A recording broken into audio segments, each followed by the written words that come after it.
Welcome, everybody, to Firehouse Talks with Jersey Rick, igniting leadership excellence. I'm Rick, and this is my co host, Emily. Hi. Episode number 32, turning disappointment into perseverance. Mm, Firehouse Talks with Jersey Rick is where Emily and I talk about all things related to leadership. You don't have to be a firefighter to listen to this, but certainly I bring in my experiences from the fire service, 37 years doing that job as a volunteer and career firefighter, still engaged in it with my business, the Fire Officer Leadership Academy, and also a veteran of both the Air Force and the Marine Corps. And Emily has experience from her own business where she makes cake pops. And Emily has a history with human resources yeah. as well. We do come from a biblical worldview. So today's episode is turning disappointment into perseverance. And it's a follow on, really, from episode 31, where we talked about resilience or resentment. I do want to show everybody this who's watching on YouTube, but if you're listening, the content this year has come from my book, The Furnace of Leadership Development. Subtitles How to Mold Integrity and Character in Today's World. And so, certainly, I encourage you to go out and buy the book. You can purchase it at Amazon in the paperback, audio book, or Yeah. ebook version. But this is what we've been talking about. And so the content is coming out of the book. So, Emily, what are we talking about here today? Yeah. So we're talking about disappointment, turning disappointment into perseverance. And it is a universal experience for Hmm. both leaders and those that lead. We all experience it Yeah. at some level of life. Yeah, you're right. If somebody says I've never been disappointed, then they're either brain dead or they're just a lie, or a liar. Yeah. Might be living in their false reality. Yeah, yeah. So Helen Keller has a quote that says, defeat is simply a signal to press Mm, onward. I like that. So let's talk about expectations and disappointment. We're going to talk about perseverance and resilience, and we're going to talk how leaders can guide others through setbacks. So, what is the link between expectations and disappointment? There's definitely a big link, but I want to add in where somebody might be saying, well, Rick, you guys just got done talking about resilience and resentment in episode 31. So why? Well, now you're talking about perseverance. Isn't that the same thing? Is perseverance is you're going to keep pushing on. You're going to keep pushing on. Resilience is that toughness Choosing. to persevere. Yeah. Resilience is a choice. I was after we wrapped up that last episode, I was thinking about concrete could be very resilient, to a number of forces out there. So there is a difference between resilience and perseverance. If Hmm. we develop a resilient spirit and we make that choice to be resilient, then we are going to persevere. We're going to stick with it and we're going to stay on it. Now, I'm sorry. Is it kind of like resilience is the choice you make inwardly, and then perseverance is the follow through, the action? I like that, Emily. Yes, yeah, you're right. That's a good way to describe that.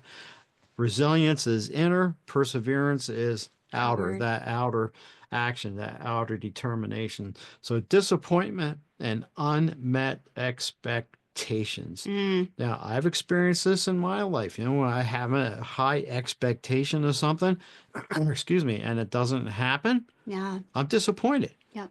I mean, it might not even be anything from a professional level. It might be something, from a personal level. I remember back when we were getting ready to celebrate our 35th wedding anniversary, and we had a trip booked to the East Coast. We didn't make it. And we didn't make it because of Hurricane Irma. And you got sick, I think, right? That was a That was a different that different was a one. different Different year. anniversary. Yeah, that was a different anniversary trip where I Yeah. got sick on that one. But yeah, that's a good example as well. So our 35th anniversary, Hurricane Irma derailed that. I had the high expectation of going to the shore, Yeah. being around the ocean. It didn't happen. Yeah, so yeah, I was disappointed. And then the one that you just mentioned, yeah, we were planning another trip to go back east to be around the shore again. Just the first time was North Carolina. This next time was going to be in Jersey, and I got sick. Hmm. Yeah, and there was no way that it could have traveled. Yeah. And so yeah, those expectations and they lead to disappointment. Yeah. And it happens for the leaders and the people that they are leading. Yeah.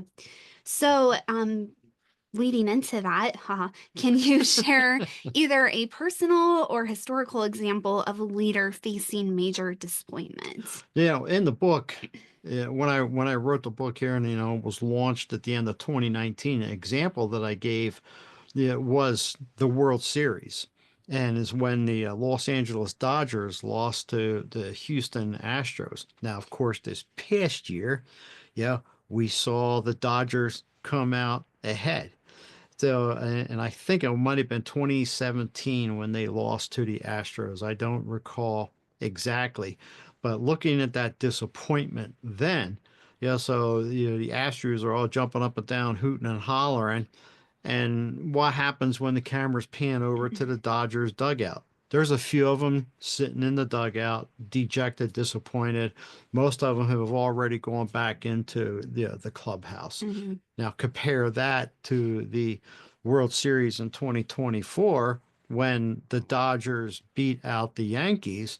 And now the Dodgers are on top. They are excited, jubilation. Yeah.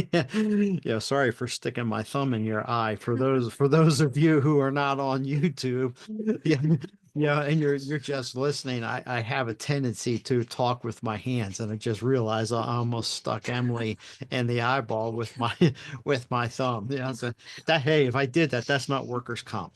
You Hey. know? So yeah, the higher the expectation, the greater The the fall. default, the greater the Yeah. disappointment. Yeah, and yeah, hey, we even saw it here in January, was no, early February. That's when the Super Bowl was playing. Yeah. Yeah, when the Philadelphia Eagles was playing Kansas City, and I'm glad to see that the Eagles whipped up on Kansas City. Hmm. And was I disappointed that Kansas City won? No. I lost. I mean, no, I wasn't disappointed that Kansas City lost. Was I happy that the Eagles won? Yeah. Yeah. Yeah. Now, any of you listening who are Kansas City fans, it's like, okay, don't take this as an opportunity. I'm not listening to that guy anymore. Yes. So, yeah, when we do look at the World Series or Super Bowl or even, the game that I really like to watch is the Army Navy game. Yeah. Yeah, because those guys who are playing out there on the field, they're already committed to, serving in the military, but Yeah. yet, they're playing a sport that they love, and they're certainly not going to be making the money that being an officer in the military that somebody's making in the NFL, Yeah. playing football. But even there, your Army, Navy, one's going to win, one's going to lose. Each goes into the game, the expectation that they're going to win, Yeah. but somebody comes out of that A game a loser. victor Hmm. and somebody comes out as the loser. Yeah. And so that's how disappointment is tied into unmet expectations. And sometimes, Emily, we let's move down to the personal level. Sometimes we just do not set realistic expectations. Yeah. And I've got an individual in mind, and I'm not going to mention her, that I have seen set unrealistic Yeah. expectations. And then there's a tremendous disappointment that comes along with it. And Absolutely. so we must learn to set those realistic expectations. So if it doesn't happen, that fall is not going to be as great. Yeah. That makes sense. So, moving right along, how do we transform disappointment into perseverance and resilience? Yeah, it's certainly a mental outlook. How do we look at this? In the Bible, book of Romans, chapter 5, verses 3 and 4. And not only that, but we glory in tribulations, knowing that tribulation produces perseverance, and perseverance, character, and character, hope. Yeah. So we can stop here for a minute or two and look at that glory and tribulations. Wow. Yeah, really? You know, I'm supposed to take glory in that? Hey, we talked about this in our last episode when we were discussing, resentment. Um, it's a choice. Yeah. Resilience and resentment is a choice. And we talked about how do we respond to the difficult times. It's not fun. When I was in the hospital for 6 days, with acute kidney failure and, definitely going through biopsies. You know, they fortunately they put me out for that bone marrow biopsy because the known people who've gone through it, Yeah. and it's extremely painful. And that was a difficult time for our family. Yeah. We But certainly weren't rejoicing. no, we weren't. But we weren't Yeah. rejoicing in the fact that I was dealing with kidney failure and a cancer, Yeah. but we were rejoicing in the fact of how people were responding to us. Yeah. We were rejoicing in the fact that my room was nearly constantly filled with firefighters, on duty and off duty. Yeah. Rejoicing in the fact that I was receiving phone calls from firefighters in other communities. Rejoicing in the fact that on a Thursday night, friends of ours from a church that we had gone to were in our room. 20 at least 20 people in our room, praying for me, praying for our family. We were rejoicing in that fact. We were rejoicing in the fact, as you mentioned in the last episode, the family aspect, or the one about wrestling the gate or fire service retirement, I should say, Hmm. rejoicing in the fact that we had, firefighters bringing things to you at work. Yeah. So no, it was not a fun trial that we were Hmm. going through, but that we could rejoice and we could glory in these other things that came along with the tribulations, and how through that we were also able to, they were being a blessing to us, but how we could be a blessing to them. And Yeah. that verse says there in Romans, knowing that tribulation produces perseverance. Suicide. Suicide is very prevalent in our society. Suicide rates amongst firefighters have just really climbed up over the last 15 years. We've seen suicide rates in EMS personnel and police officers and military. Suicide amongst veterans, it's just incredible, and somebody has gotten to the end of their rope and they have no more hope, and they've made a determination that they are not going to persevere anymore, and they take their life. And so how do we approach these things? And listen, folks, if you're listening to this and you're dealing with that, you're dealing with, severe depression, you're dealing with thoughts of suicide, seek help. Please do not go down that path, because we had a discussion last night with a friend of ours. He attended a funeral for someone that he knew that had committed suicide. And I liken it to a pond that has frozen over. And you take a big cement block and you throw it on that ice, and the spider web cracks just go outward Mm. from that concrete block. That concrete block is the person who has decided that they're going to take their life. And those cracks, those spider webs, is everybody else who is impacted by that. Hmm. Their parents, aunts, uncles, brothers, sisters, wife, husband, cousins, Friends. friends, co-workers. They're all part of that. So please, if you are even remotely contemplating that, seek help. Seek help. Absolutely. Stop this podcast right now and go seek help. Yeah. But now coming back to that verse, tribulation produces perseverance, and then perseverance is character, and character, hope. Hope tied into that suicide thing. People Hmm. have lost hope. Yeah. And there is hope. There's hope in Jesus Christ, folks. There's hope in Jesus Christ. There's no hope in the government. You know, it's not a secret that we are supporters of President Trump, and certainly we are supporters of, what's taking place and rooting out all this terrible criminal corruption that has been taking place for years at government levels, and much of it by bureaucrats who we never elected. Yeah. And they're stealing our money. And so there's no hope in any of that. Even as much as we support the president, I should say President Trump. I don't want to give an impression that we supported President Biden. No You way. know, but there's hope. There's hope in Jesus Christ. There's not hope in the government. Yeah.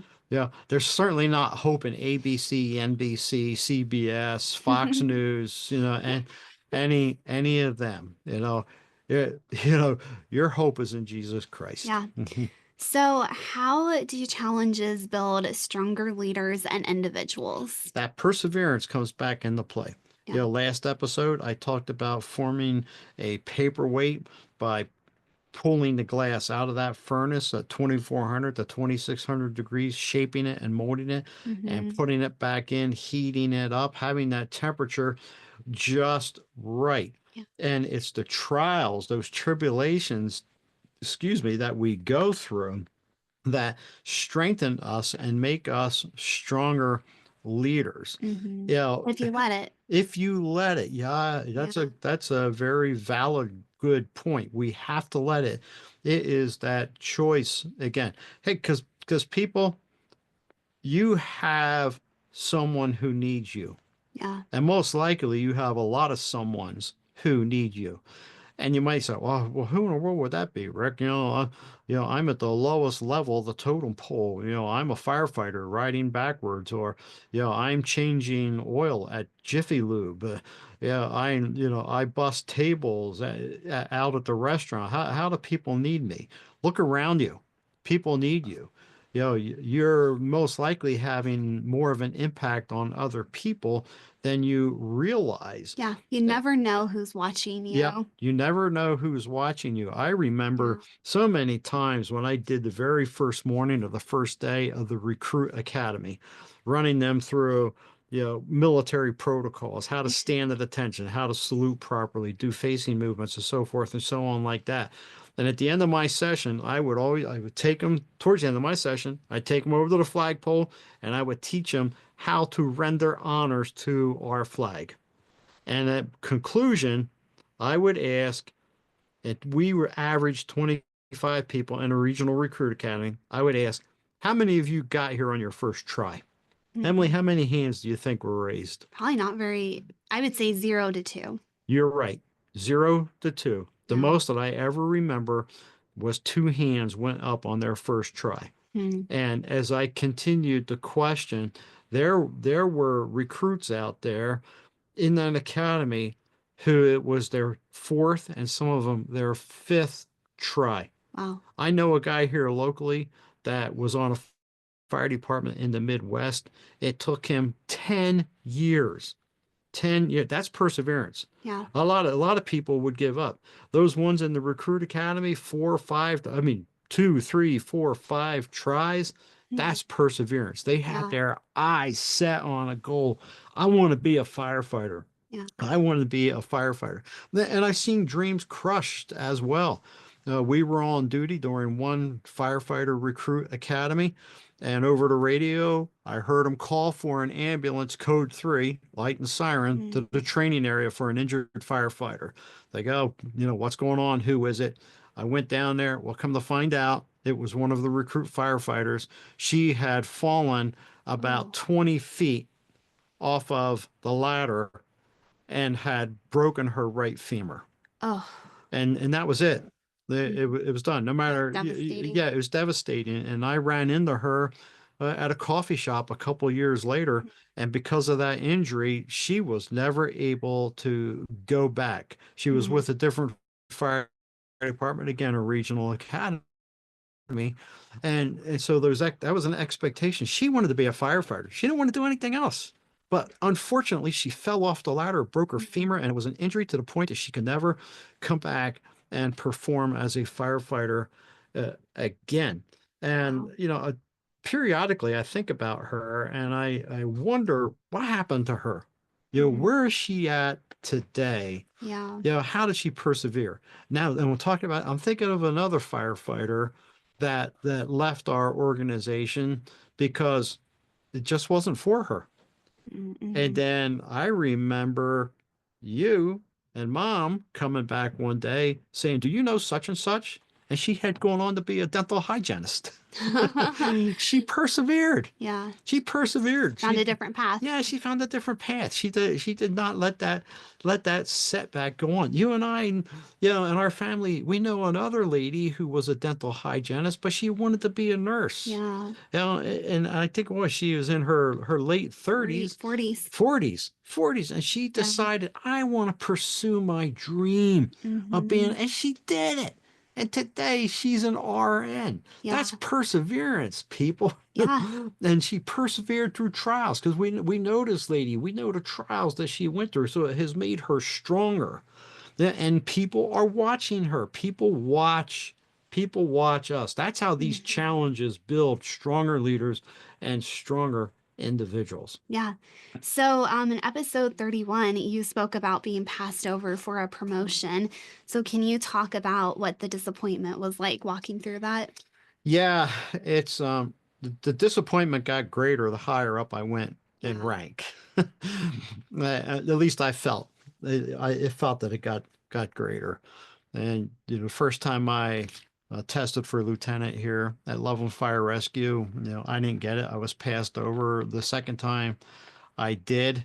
The first time I tested for battalion chief, I didn't get it. Second time I did. And then in that episode that you're referring to, I talked about being passed over for division chief of operations job in a neighboring fire department. Mm-hmm. And because of an internal issue that had taken place here, there was an opening in our department and I tested for it and I didn't get it. Yeah. That was two division chief of operations positions that I had tested for, that I had prepared for, that I wanted, that I did not get. Back to back. Back to back within 2 weeks. And people, Yeah. you know, after that second time, no, it's no fun. It is no fun when you've been prepared. I was preparing for that position. That was a position that I wanted to move into, and I had been preparing for it through training. I was constantly training and through my education because I had, as an adult, raising a family, working full time in the fire department. I had completed my bachelor's degree and I had gone on to a master's degree and had attended and graduated the 4-year executive fire officer program. So that's where my target was. And the first time the job description, it looked like it had been written For you. for me. Yeah. And then I get that phone call from the fire chief of that other department, says, "Yeah, Rick, I'm sorry to tell you, but we didn't select you." I was one of 3 finalists Mm-hmm. in that one. And then 2 weeks later, here, I was one of 2 finalists and I didn't Wow. get it. And that's where you start to look at what kind of a failure am I? Mm-hmm. I mean, I was greatly disappointed. And it's not only dealing with what kind of a failure am I, it was going through my mind is, wow, does anybody on my shift even still want to work with me? Hmm. Yeah, are they going to look at me as like, man, look at Davis. He's our battalion chief and he's tried twice in 2 weeks and he's been rejected in 2 weeks. Really, what's underlying with him? And fortunately, this is what happened from the people on my shift. Most of them had reached out and said, "We're glad you didn't get it. Hmm. That's not you. You are not for that position, Like they chief." Like knew. they knew. No, Yeah. we are glad you're staying here. We're glad you're staying online. We're glad you're our battalion chief. We Hmm. just don't see you fitting in as an operations chief. Wow. And there was tremendous, tremendous disappointment. And you saw it, you I lived it. did. And it Yeah. was coupled with the fact that I was sick and Yeah. getting sicker that ultimately led to Being the in the hospital. being in the hospital with acute kidney failure and the cancer diagnosis. Yeah. And then you being involved in a Mm-hmm. motor vehicle accident, T-bone that I got to respond on. Yeah. And so all Not a these, good year. no, it was not a good, it was a tough year. It was a very Yeah. tough year. And so this disappointment that we deal with in our lives that shapes us. Now, it took a while for me to realize operations chief, no, that wasn't for me. Yeah. And one of the things that helped is that's when, Deb, my wife, Emily's mom, was running a Bible study, a ladies' Bible study out of the house. And one of the ladies that come had worked for a publisher at one time. And she said, I got a book I think Rick ought to read. And that book was called You Can't Be Everything You Want to Be. Hmm. Yeah, that's a big myth here in the United States. So probably the entire Western world. You could be anything you want to be. Yeah, live the American dream. Yeah, Yeah. yeah, you could be the president of the United States. And it's like, well, probably everybody who's watching this on YouTube or listening to this, the likelihood of any of us becoming the president of the United States is slim to none to none to noneer. Yeah, you're still waiting for your position to be accepted. Yeah, I was kind of disappointed, when Trump got elected and inaugurated. I was anxiously waiting by the phone rather for a phone call from him to make me the director of the U.S. Fire Administration. But And I, not here, yeah, here we are, still sitting in the command post here, doing our podcast. It's like, so yeah, hey, President Trump, if you're still looking for somebody, hey, give me a call. I know you got folks that can track me down. So yeah. So yeah, tongue in cheek there. But we start, so it took me a while, and I read that yeah, book. Coming back to that book, you can't be everything you want to be. And it was a disappointment. It was a great disappointment. And it took me a while to work through that. And thankfully, I had you and mom and Rebecca, yeah, and some other close friends in the fire department that I got to the point to realize, nope, that next level up is too political. yeah. I, And the impact that you still had on the guys and the mhm, guys that were to come, yeah. you would never have had that had you gotten in those Yeah, positions. I don't believe I Yeah. would have either. And so listen, you firefighters, don't take this as you shouldn't pursue those levels. This was Rick Davis, who Hmm.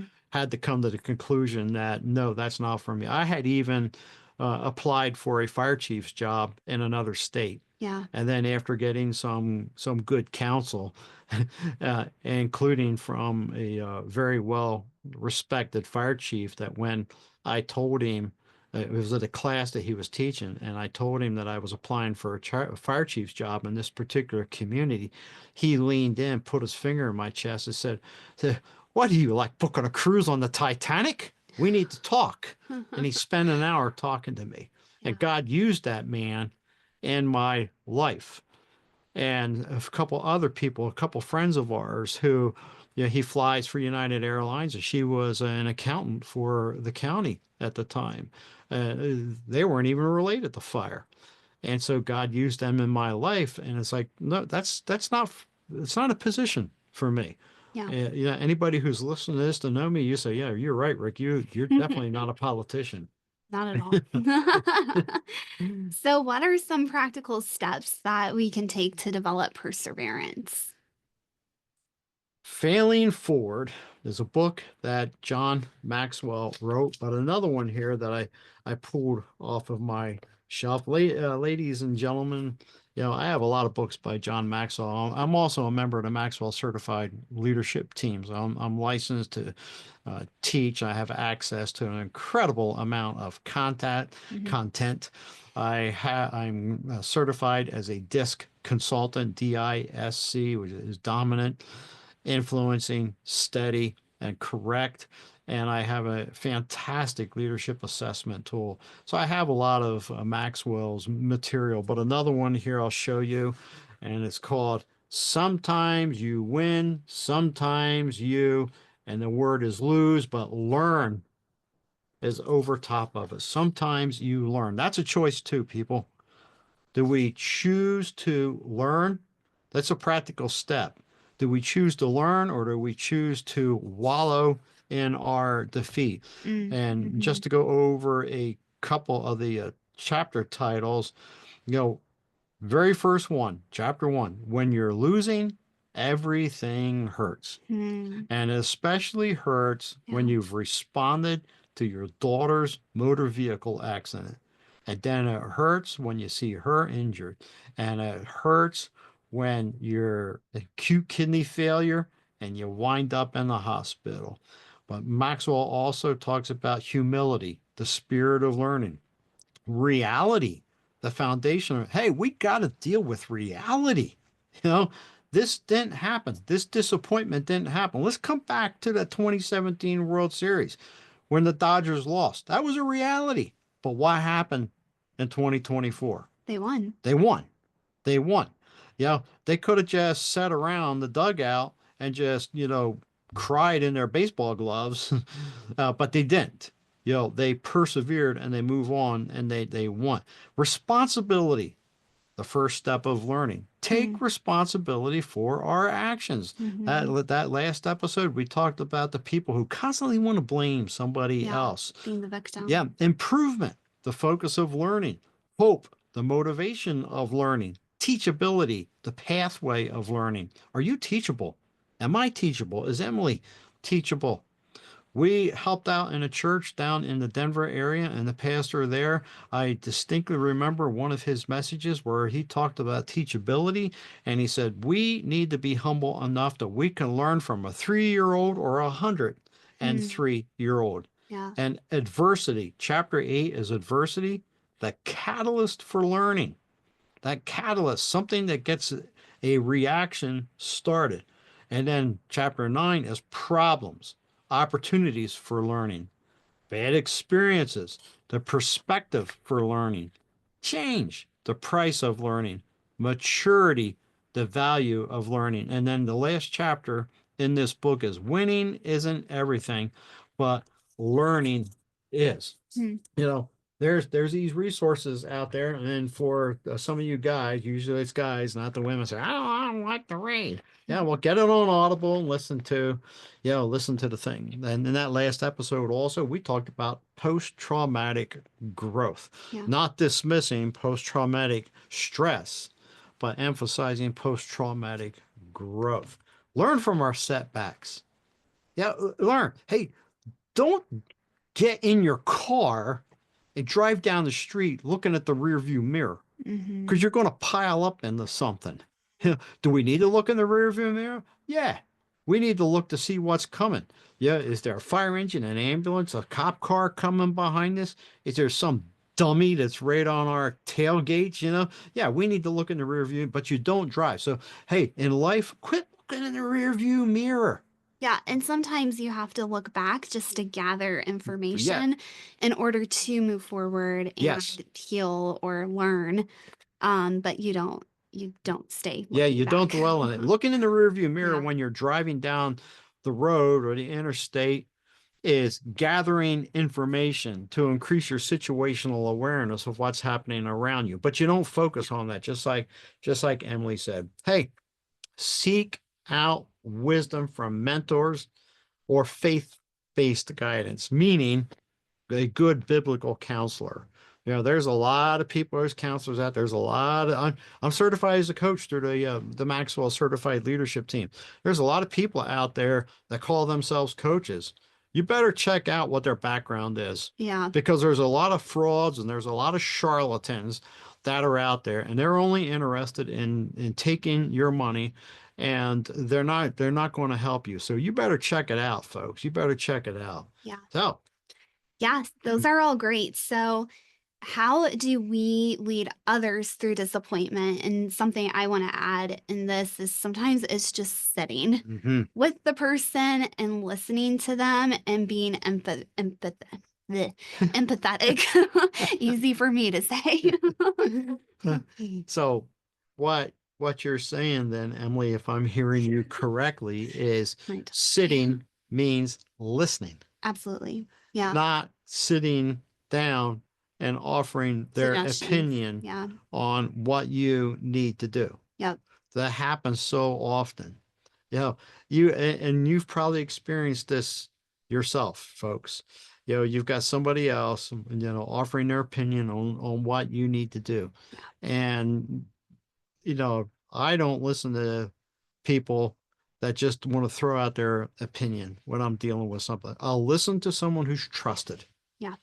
I will listen to someone who is trusted, someone who I know what their background is, but someone who's an acquaintance or, we have a pretty big church that we go to, and there's hundreds of Yeah. people that go, enough that we had to go to two services. Mhm. And there's an individual that I know that always wants to inject his opinion. Mhm. Yeah, well, you need to be doing this. You need to be doing. I don't want to hear it, pal. I don't respect you. Mhm. Yeah. So what Emily's talking about is sitting, and listening. Shared experiences. Hey, you've already heard my story about being passed over several times, not only in the fire department, but I was passed over in the military, both branches, Air Force and Marine Corps, before, I made sergeant. And the shared experiences. So I could relate to people on my shift when they had prepared to go before the interview panels, have to do an assessment center exercise, and they didn't get it. I know what that was like. I was there. It was a shared experience. I could Yeah. listen to them. I could listen to their disappointment. They knew that I'd been there, and so they could share that disappointment with me.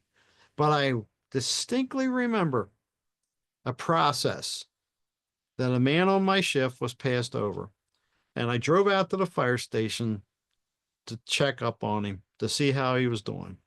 And he was Mhm. hopping mad. And he wasn't mad because he had been passed over. He knew why he had been passed over. He was hopping mad because someone else had been out to the fire station and they had left just minutes before I'd shown up. And they said, well, I know how you feel. And Mhm. he was hopping mad because he said, that guy doesn't know how I feel. He's never been passed over. He's Mhm. always gotten it on the first time.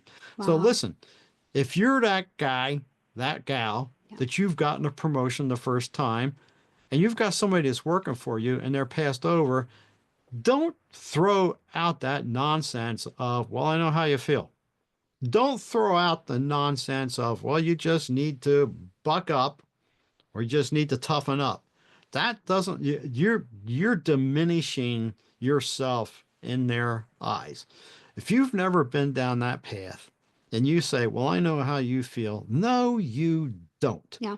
No, you don't. And you've just made yourself look like an idiot in front of that person.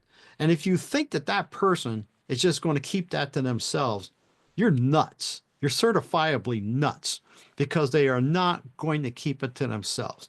So we hear a lot about emotional intelligence. There was at one point I heard so much about emotional intelligence it was ad nauseum. Yeah. Use Yeah. some common sense. Yeah, use some common sense. Think about other people. Yeah. Now, think about what they just went through. Somebody who has really worked hard for a promotion and they didn't get it. Yeah. Think about how you approach that. Listen to what they've got to say, and then perhaps if you've got a shred of kindness in you, you could say, "What is there I can do to help you out?" Mhm. Offer yourself. Don't say, "Well, I know how you feel," and then you walk out and go about your daily life, so forth, like that. Yeah. Emily, you talk a little bit about effective ways to encourage and support other people. You've hit on the listening. Could anything else that you want to say about that? Yeah, I think also to note that we all process disappointment differently. Yeah. It depends on the situation. Some Mhm. can get out of it quicker, some last in it longer. It really, I mean, in your case, like being passed over back to back with the promotions and the car accident, and then, being just hit Mhm. one thing after another, like that takes a lot longer to get back Yeah. up on your feet. So just really just sitting with them and realizing like just because maybe you can get over something quicker, maybe the other person can't. Mhm. And that's okay. That doesn't mean that they're any less Right. too. Right. So just being, I don't know, compassionate in that way, but just provide perspective to them without dismissing emotions. I'm honestly going through that with a friend right now, and it has nothing to do with Mhm. promotion. It has everything to do with her life right now, Yeah. and that in a sense, her life is falling apart Mhm. in the way that she thought it would be, and it's crushing and it's absolutely devastating. and I can sit with her and her emotions and be like, this is horrible. This is Mhm. not what you expected.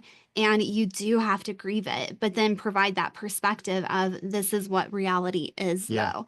And that's where you can come in with that. And then the other thing is just helping subordinates find constructive takeaways from Hmm. disappointments. Yeah. Yeah. Let them get through it. And that might be a while or may not be a while. But if you're a supervisor, let them get through that initial shock and then sit down with them and saying, hey, tell me, I'm curious, what have you taken away from this? What have you learned from this? Yeah. Don't coach them or mentor them at that point. Well, coaching is asking questions. It's true coaching, folks. It's not like baseball coaching, football coaching, where you're telling. That's mentoring. Telling is mentoring. True coaching is asking the questions. Ask somebody. So, what have you taken away from this? Yeah. What could you have done differently? What will you do differently next time? Get them to thinking. You know, they can draw out that answer from themselves. And then you could throw out there is like, okay, what can I do to help you? Yeah. Now, how can I help you, get to that next level? Or how can I help you, get involved in that project that you want? Yeah. You And so, something we really want to emphasize that you will experience know? disappointments in Mhm. life, and it's Yes, okay. absolutely. It is okay to be disappointed, but what is not okay and we want to avoid is, like we talked about, I think it was in the previous episode, is the bindweed Yes, it of was. bitterness. Hmm.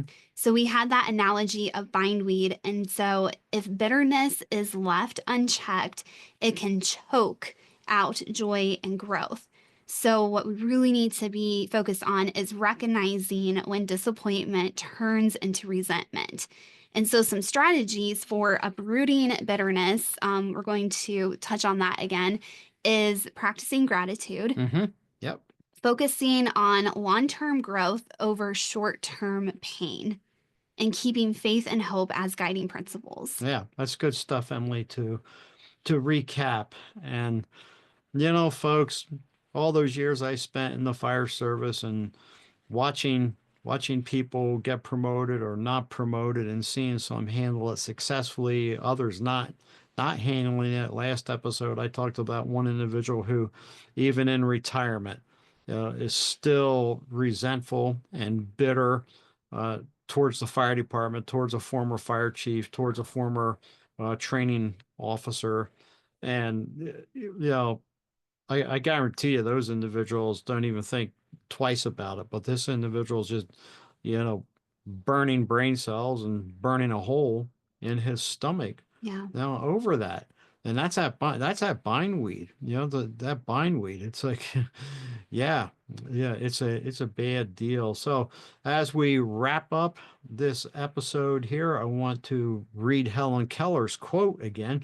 Disappointment isn't the end, but a signal to push forward. Mm. So, folks, how can you turn your disappointment into an opportunity for growth?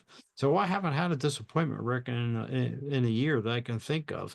I was like, well, you've had a disappointment somewhere along the line. How can you turn that into growth? Think back on your experiences. So, listen, if you like this, you found this episode to be useful, please like, subscribe, and share. My website can be found in the show notes, fireofficerleadershipacademy.com. You'll learn more about the services that I have to offer. You'll also find the link to my blog, my weekly blog. It's posted on the website at 0500 Mountain Time on Mondays and on my LinkedIn profile at 0500 Mountain Time on Wednesdays. So thank you for listening or watching. If you are on YouTube, Emily, is there anything else you'd like to say before we tell people goodbye? No, I think that's a wrap. Okay. All right. Well, thank you, folks, and we'll see you next time. Bye bye. Bye.